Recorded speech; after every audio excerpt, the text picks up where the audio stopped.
Using their uncanny abilities to see reality for what it truly is, the INFJ personality type holds a unique persona. However, some may question whether the INFJ really is as intuitive and quote-unquote magical as they seem, or do they fall into the illusion of following their own self-fabricated delusions? Welcome back, psychos. Before we get into it, we'd love it if you liked and subscribed to our channel, as well as to click the post notification bell so you never miss a video. Alright, let's get right into it, starting with Number 1. They are rather mystical creatures, but not in everyone's eyes.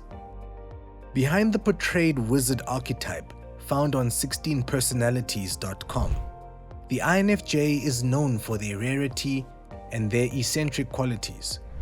Whether you're researching this unique personality type or you happen to bump into one in person, most people notice a subtle yet obvious essence of outlandishness and mystery. However, this isn't to say that their mysticism is always seen in a positive light. While some may refer to the INFJ as one of the more uncannily empathetic types, with claims that even Jesus himself may have been of the same personality, some people call the hype around the INFJ's cognitive functions as misleading and overly glorified. And although we agree with the over-glorification of the INFJ type to some degree, there seems to be a questionable suspicion surrounding the legitimacy of the INFJ type. This ultimately leads to the question of whether or not the very concept of this personality type is magical or delusional. Number 2. Their hopeful future projections. Wishful thinking comes with its positives as well as its negatives, and the INFJ personality type knows this firsthand. While the INFJ's hopeful future projections allow for a unique sense of optimism and manifestations, it can also result in others' judgments of delusional thinking and even self-made disappointments. The same intuitive quality that gives this psychic-like personality type the capacity to foresee potential future events is the quality that's at the root of the INFJ's self-doubt should things not turn out as projected. The magical essence of this introverted intuitive function is more accurate than not. However, when it's not, it can cause this type to see themselves as nothing but a phony dreamer. Besides other people doubting the INFJ's abilities, they themselves can begin doubting the power that is instilled in their very cognitive functions, causing them to question whether or not this notorious quality is in fact bogus. Ironically, as soon as the INFJ is thrown into their overthinking state of mind, their intuition becomes even more difficult to tap into, causing a loop of self-doubt combined with a legitimate inability to utilize their functions properly. Number 3. They have a boundless pool of ideas. If there's one thing every INFJ can relate to, it's the undeniable habit of continuous idea forming and brainstorming. INFJs live in a world of ideas, theories, and philosophies where things almost always remain unconcluded and at times impossible to truly be proven. In this realm of thoughts, the INFJ type takes their most precious of ideas and graduates them to their personal ambitions. This is where their uncanny ability of idea forming can go from seeming magical to rather delusional at times. Whether it's getting the sudden intuitive urge to move across seas to soul search and start anew, or the choice to quit their job to follow a seemingly taboo business plan, the reasoning behind their most well thought out endeavors can seem seriously illusionary from the outside looking in. Luckily, to match their unwavering need to follow their nagging ideas comes a sense of self-belief that allows the INFJ to not only approach their self-made proposals with fascination, but also with a sense of responsibility. A responsibility that fuels their successes by means of bringing their ideas to fruition in the real world. Number 4. They can be overtaken by their own biases. Speaking of the INFJ's quirky take on conceptualizing, The thing that most people question when analyzing the INFJ's proposals are where it's rooted in factual findings.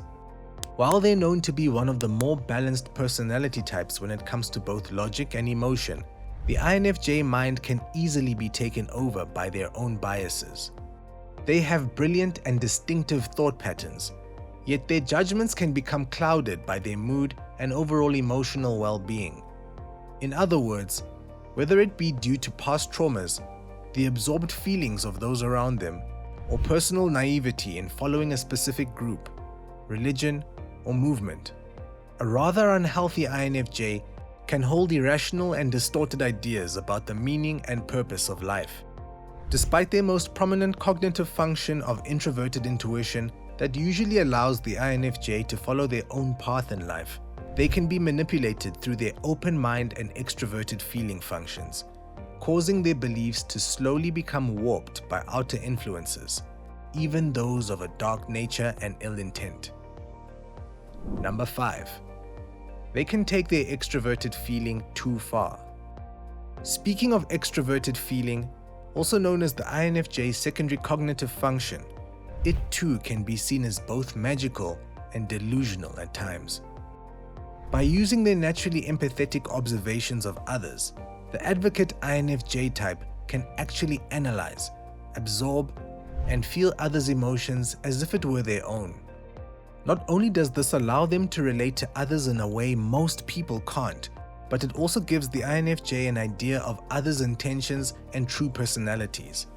In fact, when the INFJ uses this function through optimal mental health, they can end up finding their soul tribe, as well as those who need their help the most. In these times, this function can be seen as one of the INFJ's most magical qualities. However, when they become too reliant on the secondary function, which normally happens following a bout of poor mental health, the INFJ can end up observing others for all the wrong reasons. They can become disillusioned by their expectation of others due to past traumas, resulting them utilizing their extroverted feeling function through a negative filter. Number 6. Their unspoken qualities and history make them seem magical. INFJs love to remain mysterious. With a naturally private and at times withdrawn demeanor, it's fair to say that they often leave others in wonderment of what they truly think and who they truly are behind their reserved front. The ironic piece of this admired mystery is that the INFJ is actually more relatable than most people would assume. Sure, they have their lone wolf mentality, their taboo interests, and even their conspiracy-rooted beliefs. Yet deep down, they can easily relate to those around them.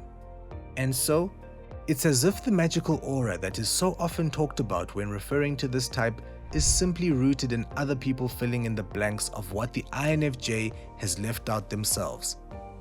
With an unintended notion of secrecy behind their social interactions, INFJs unintentionally leave it up to the minds of the people they meet to wonder and make their own conclusions of who the INFJ is. This interesting phenomenon raises the question of whether or not it's the INFJ who's indeed magical, or if it's the delusional conclusions that others come up with. Number 7. They have a deep understanding of how the world works. Speaking of their interest in rather conspiracy-rooted understandings of both the physical and metaphysical aspects of the human experience, the INFJs can certainly come off as being delusional at times. In fact, these very beliefs are some of the main drivers that keep this personality type from sharing the honest way they think with those they interact with. While it may lead them to live a life of avoidance and distrust in the movements, rules, and corporations that make up this matrix, most INFJs take the necessary steps to not fall victim to the world's delusions. Through their health choices, their spending power, the entertainment they consume, the global movements they choose to or not to vouch for, and how they choose to earn the money they make, some people may look at the INFJ as the typical recluse or nonconformist. And while some may use the INFJ's strong beliefs towards this matter in a positive way by following in their footsteps and expanding their minds, Others look at the INFJ as nothing but a woo-woo delusionist, a member of society that thinks the ulterior motive of the ruling class is to use the lower class citizens for their own convenience, a label most INFJs will happily adopt. Well, psychos, that's it for today. Before you go, let us know in the comments below where you stand on this topic. Also, make sure to leave us a like, share with your friends, and also subscribe to our channel so that you never miss a video.